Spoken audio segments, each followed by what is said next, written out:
welcome everybody. Thanks so much for coming out on sort of a semi-dreary day. Although we're very happy that we didn't have to reschedule this meeting for a little bit there. Friday and Saturday we thought we might have to, so we're very thankful that everyone's able to be here and that we're not working a storm and that we're here instead. Thank you all for coming. My name is Holly Richardson. I'm the Planning Director for Georgetown County.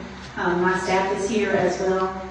Matt Miller, Judy Blankenship, Crystal Enthinger, Josh Coleman, Katrina Lau in the back, and the Inspire team. I'm going to let them introduce themselves in just a few minutes when they come up. I did want to clarify, because maybe there was a little bit of confusion. This is the Georgetown County meeting. We are happy to be hosted here inside the city limits, but our planning and zoning code that we'll be talking about will apply to the unincorporated areas of Georgetown County, not inside the city limits. So just want to make sure we're happy to have you here in the city, and obviously this affects you too, but I just want to be sure you knew exactly what section we'd be talking about. I also want to welcome Councilmember Morant is here in the back. I saw Councilmember Anderson somewhere too as well. Maybe more on the front row. And our county administrator, Ms. Christian, is in the rear. We also have planning commission members here, Ms. Krause and Mr. Lennon. And if I've missed anybody, let me know. We're happy to have those folks with us here supporting the effort as well. Appreciate you coming. The purpose for why we're here tonight is a kickoff. We've been calling it a kickoff meeting for our Unified Development Ordinance, which sounds like a fun and exciting title. We appreciate a lot of you. I know participated in our comprehensive plan process, the land use element update, and this is kind of the next step in that process. As you know, that was more of a visionary, broad goals. This is kind of, I've said, where the rubber meets the road. This gets down to developing new regulations and codes and revamping some of our codes and updating some of our codes. These are the actual rules that when projects are brought before us that they are to comply with. So this is kind of, you may have heard me speak at different events and talk about, but this is where the real change comes in. I really think that is the case. That as we get our codes updated and changed, it affects what the projects look like, what development looks like in Georgetown County. So I'm not going to steal too much of her thunder. I want to introduce Sarah Sinatra with Inspire. She's going to do a presentation for you. We've heard there's some concerns. We weren't part of the original process, and we're learning. And this is a really great opportunity for us to be exposed to what's important for the county and what's important for this new update to the zoning ordinance. So I want to give you a brief introduction to our team, explain the project, the schedule as well as the public input, and then we'll go into discussion. So just to tell you who we are, our firm is Inspire Placemaking Collective. I'm Vice President of the firm. We have over 40 folks throughout the East Coast that specialize in planning, landscape architecture, and design and graphics. We specialize in writing zoning ordinances and UDOs, Unified Development Ordinances. I've been particularly doing that for over 20 years throughout the East Coast. Along with me, I have Erin Anderson from the team, who will be her, as well as Izzy Moore. The creation of the Unified Development Ordinance is to align the comprehensive plan, including, and in this case, it was a focus on density reductions. So when we decided to pursue this project, to look at what was the county doing with the comprehensive plan, we looked and saw that that was really unique. That is not something that we took lightly. We saw that that was really important, and that came through in the comprehensive plan. So when you go ahead and do a comprehensive plan, it's truly the vision. It's not the law. It's not. So we're going to be spending a lot of time analyzing and figuring out what are the appropriate reductions to implement that portion of the comprehensive plan that is so critical to so many people. Part of this project will also be to take a document that is really, part of it is from the 1970s, and make it user-friendly, make it have graphics, have charts, make it more a better user experience. Part of that is having a document that reads on a digital platform as more of a book. So it'll be able to flip pages easier, there'll be hyperlinks, there'll be good opportunities to be able to understand it easier for the general public, for anybody who is potentially buying a piece of property, so you know what the rules of the road are, and for interpretation purposes. Also to make sure it's consistent. When you've got a document that started in the 1970s and you've made modifications throughout it, there's going to be some inconsistencies. There's going to be some potential challenges. So what we do is we make sure that the document is completely consistent. Part of that, and one of our words in the back talks about the reorganization of the chapters. When we go through and we look at all the different current ordinances that are laid out, you then go figure out, are there internal conflicts? A lot of times, there are multiple sections of the ordinance that there are sections throughout the other ordinances now they conflict. So we need to go ahead and do that internal consistency check. The ordinances that are included generally are zoning, the subdivision regulations, landscaping, signs, parking, uses, and environment. So, like I said, we're just starting this process, and when we get into more additional public engagement that we're going to have very specific, tailored questions for you to respond to tell us what potential modifications you'd like to see. This is our initial kickoff. We're going to do what we call an open house. We're thinking it would be sometime in January. We're already tomorrow, it's October already, so we don't want to do this too close to the holidays. We want to get past the holidays and have a good public open house meeting. When we have that meeting, that's when, by that point, we would have had some potential opportunities for changes. We'd like to be able to show those to you in like exercise format to say, do you like this, do you like this?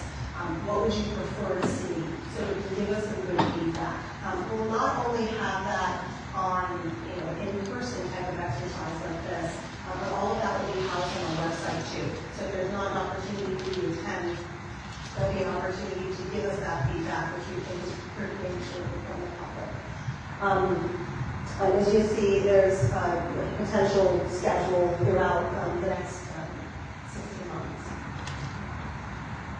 So we have a QR code. I don't know if it's easy for everybody to do from here. We're going to make sure that this gets posted, as well as there's a QR code in the back. There's also an email address. A website address on one of the boards. If you signed in and put your email address, we will make sure we're going to email everybody who signed in a link to the website as well. It's also going to be posted on Georgetown County's website. It will have a survey. It will also have some questions, and it will have all the information, like when the upcoming meetings are, so that everybody has all the information. We'll make sure that anything that we present, even this website, this presentation, we'll make sure that it's posted on the website.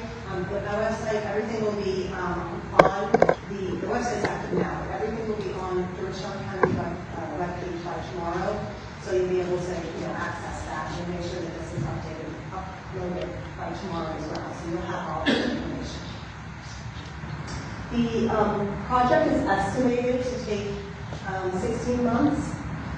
We did an initial staff kickoff in August when we started to research and review and go through the project. Our initiation phase is about 3 months. Then we go into research and analysis. Drafting takes roughly 9 months.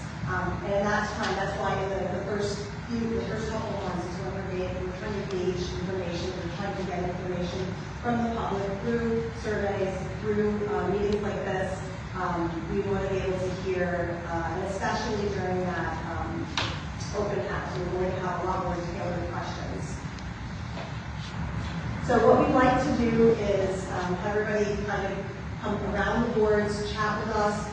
Georgetown County staff will be available. I'm available, as well as my staff. I'm just going to grab my notebook so I can start taking down some notes. I want to truly hear from all of you about your experience with the comprehensive plan, what your goals are for the zoning policy, because this is what we implement, not just the comprehensive plan, but anything that you'd really like to see from a zoning, a use, density perspective. If there's something that we can address, we really like that opportunity to chat with you. So we can kind of start. Yes, most of the elements in the comprehensive plan have been approved. But if we're talking about zoning ordinances and consolidating them or something, they're actually in the land use element, which is one, or land use plan, which is one of those elements. Are you going to be working on the entire comprehensive plan, or specifically that particular element? That's a great question. So when the zoning gets implemented, or the land use element gets implemented through the zoning and subdivision regulations, when you're talking about your land use element, that's where you're going to house anything about potential uses, even from a broad range. You're going to be talking about density, you're going to be talking about things like that. That's when we can go ahead and create zoning language to implement the land use element. That is true. Yes.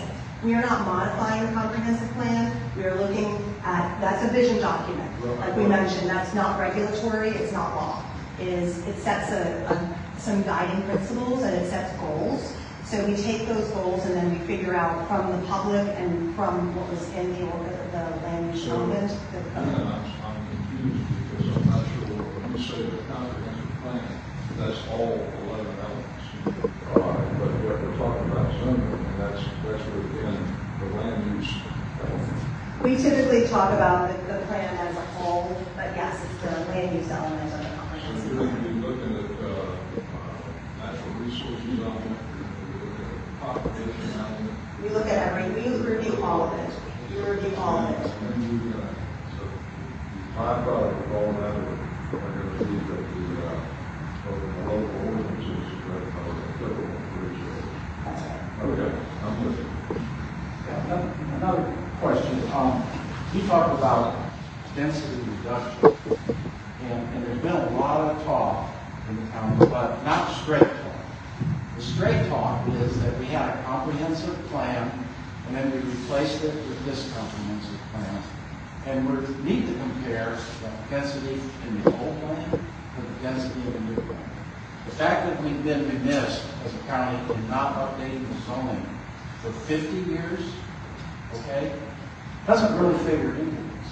Okay, that's not a density reduction from a 50-year-old plan when we were begging for growth this year to a completely different scenario where our stormwater is closing our shellfish beds, our traffic is such that we can't possibly handle the density increases that we're talking about. So I hope that they explain to you, and welcome aboard. I mean, we're really looking forward to working with you. Thank you so much. But there's been so many falsehoods spread on the citizens as far as whether this reduces or increases.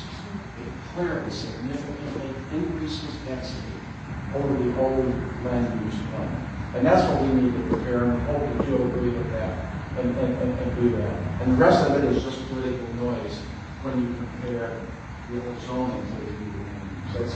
That's not practical. We're working through, and like I said, this is a kickoff. So we're trying. I appreciate hearing that. I think we'll probably hear a lot more of that too, and going through, what are the concerns of the public as we address this. We're going to be as transparent as we can with the analysis we're doing and what data we're collecting and what our findings are to be able to post that, as soon as everything comes available. So appreciate you bringing it up, and it'll be something we'll talk to the. And if I can make another comment, also before we break up. Yes. The public, a lot of the public here, has lost complete confidence in the public input. We had an opinion survey done 2 years ago. It was calculated by an intern who did a very good job. They published that. And it has some very clear messages for the county. They ignored it. And then we had public input sessions, similar to what you're talking about. And we weren't allowed to speak. Hundreds of people showed up. They weren't allowed to speak. They were given dots, and they put them on a chart. And there was an overwhelmingly clear message. All those dots you see said the old plan was fine. And yet they ignored it. They never even tabulated and presented the data. And then came up with a plan with all these place types and all that that just came out of nowhere. It was completely different from the public input. So we're going to trust you, but we've haven't felt square with COVID, especially with COVID on the walk and all that. The message was loud and clear. I hope you look at the survey, and I hope you talk. I'll leave the data because they never tabulated. We just ignored it, threw it out the window. I don't know. But it's not acceptable. I think, I can't speak for prior experience, but I think when you're working through zoning, it's, and, really when we're saying zoning, but it's really unified development ordinance. It's a full ordinance of all these different, elements that we talked about, whether it's landscape, whether it's, when we do public engagement, and I was just mentioning this when we were all kind of talking as staff earlier, is that it's a lot more strategic because you're not talking big picture.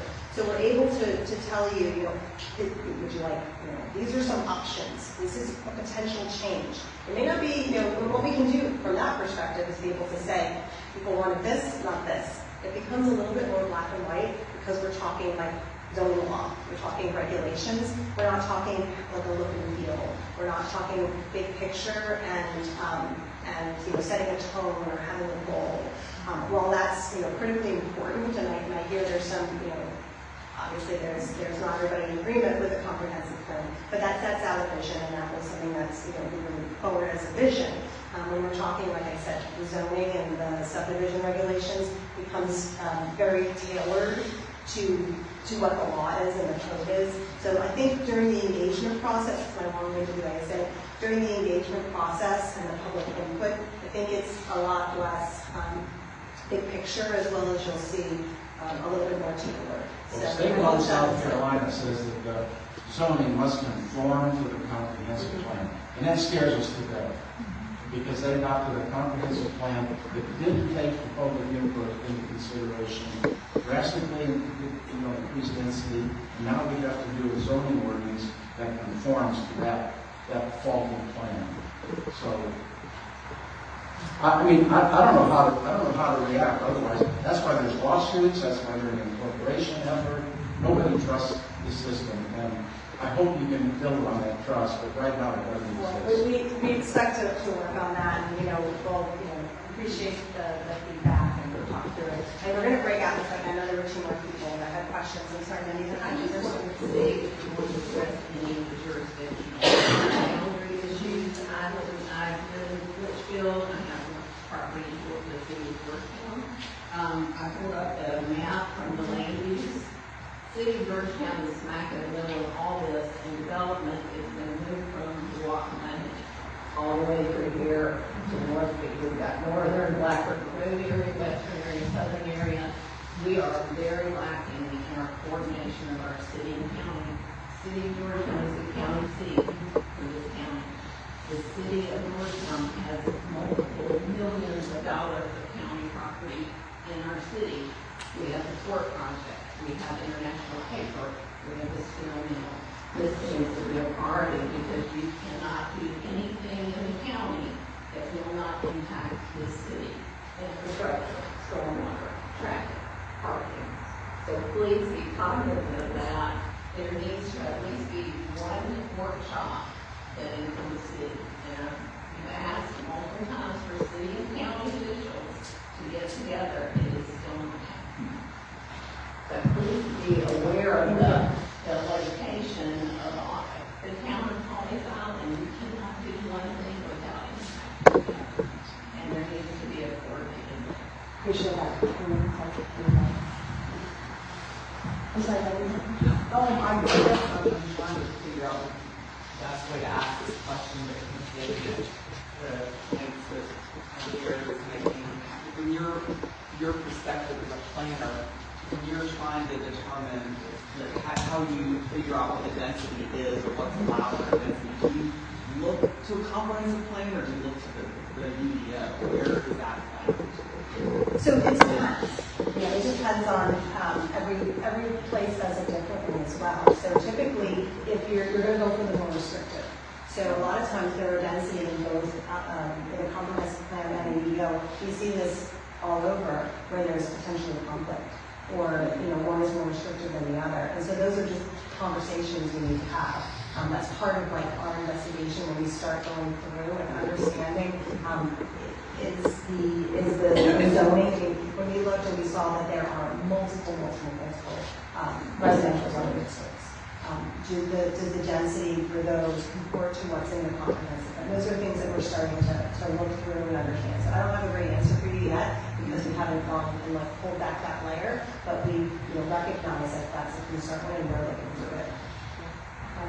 If we could, and thank you all for your feedback and comments, but we'll break out and we'll talk more. And we're here for the next hour and a half, so we'd love to have an opportunity to chat. Appreciate it.